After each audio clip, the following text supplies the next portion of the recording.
उत्तर प्रदेश से खबर, जहां पर यूपी में पीसीएस जे की परीक्षा में धांधली की खबर फिलहाल मिल रही है। पीसीएस जे 2022 की परीक्षा में धांधली हुई। यूपी पीएससी ने परीक्षा में धांधली की बात स्वीकार की है। अब आयोग ने हाईकोर्ट में स्वीकार की गड़बड़ी की बात। तो इस वक्त की बड़ी जानकारी सामने आ रही है। मुख्य परीक्षा में 50 कॉपियां बदली गई थी।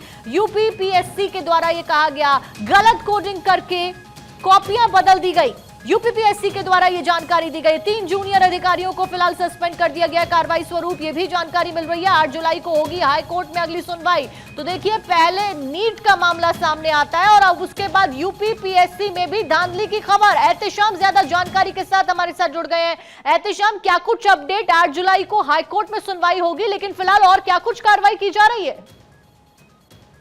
देश में नीट का मामला अभी ठंडा नहीं हुआ है। उत्तर प्रदेश में पीसीएस जे की परीक्षा में धांधली की खबर अब सार्वजनिक होने लगी है। बाकायदा उत्तर प्रदेश पीसीएस ने इस बात को स्वीकार किया है और हाईकोर्ट में हलफनामा दिया है कि 50 से ज्यादा अभ्यर्थियों की वह कापियां हैं जिसमें उनकी हैंडराइटिंग नहीं है। हम आपको बता दें कि एक अभ्यर्थी ने जब अपनी कॉपी चेक कराई थी तो उसकी हैंडराइटिंग नहीं मिली, मैच की थी। उसने हाई कोर्ट में बकायदा पीआईएल दाखिल किया था और उसने कोर्ट से गुजारिश किया था कि वो जो कॉपी की उसको नंबर मिले वो उसकी कॉपी नहीं है। इस पूरे मामले पर जब हाई कोर्ट ने आयोग से जवाब तलब किया तो मामले की जांच शुरू हुई और पहली जांच में 50 कापियों की पुष्टि हो गई है और हलफनामा हाई कोर्ट में दाखिल हो गया है। अब हाई कोर्ट इस पूरे मामले में 8 जुलाई को अब अगली कार्रवाई तय कर चुका है। लेकिन सबसे बड़ी बात यह है कि 300 से ज्यादा पीसीएस जे के अभ्यर्थी जज बन चुके हैं और जिसमें से 50 लोगों की कॉपियां किसी और ने लिखी है, किसी और की कॉपियों को डिकोड किया गया। तो ऐसे में एक बहुत बड़ी गड़बड़ी का खुलासा होता है और आयोग ने इस बात को स्वीकार कर लिया है।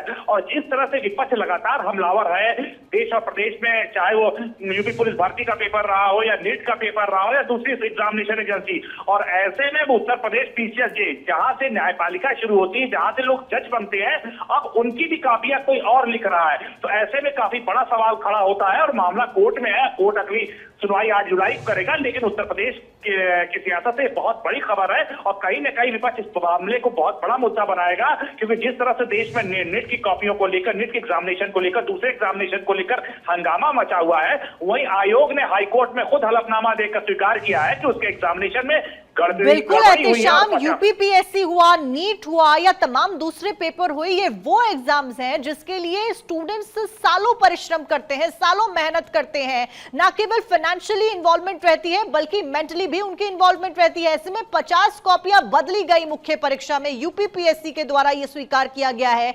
आपने कहा कि पहली जांच में यह जानकारी मिली है कि 50 कॉपियां बदली गई, तो क्या आगे की जांच पड़ताल में और भी ज्यादा कॉपियां पता चल सकती है कि वो भी बदली गई थी? की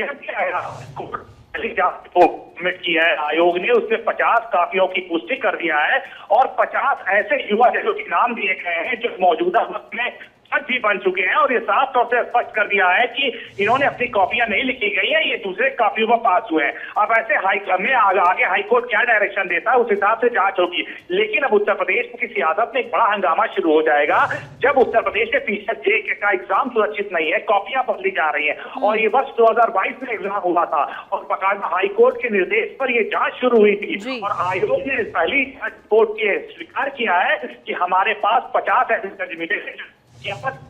बिल्कुल एहतेशाम, बेहद गंभीर है मामला। ऐसे में यह भी संभावित है कि मुख्यमंत्री योगी आदित्यनाथ कोई कड़ा कदम जरूर उठाएं, क्योंकि बीते दिनों जब नीट का मामला सामने आया था उस समय भी योगी आदित्यनाथ के द्वारा कड़े कदम उठाए गए थे, एक्शन लिया गया था। बहुत बहुत शुक्रिया एहतेशाम आपका जानकारी देने के लिए।